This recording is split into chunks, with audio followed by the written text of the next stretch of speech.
Виж тези уникални приспособления на зебрата. Тайната, която Аллах е вложил в зебрите, е следната.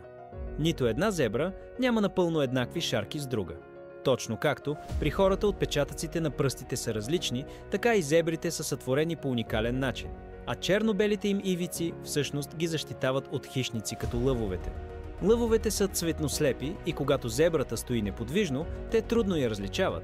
Черно-белите шарки се сливат с тревата и околната среда, а когато зебрата се движи, шарките създават визуална илюзия, която допълнително обърква хищника.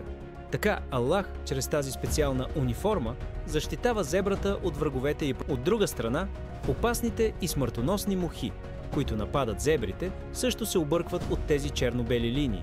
Заради оптичния ефект не могат да кацнат върху зебрата и така не й причиняват вреда. Всичко това ни показва, че всеки жив организъм със своите различни препитания, уникални оръдия, уникални униформи е създаден от Аллах, като огромна армия, подредена, управлявана и контролирана с безупречен ред, мъдрост и баланс. И тази армия има един ръководител – Всевишният Аллах.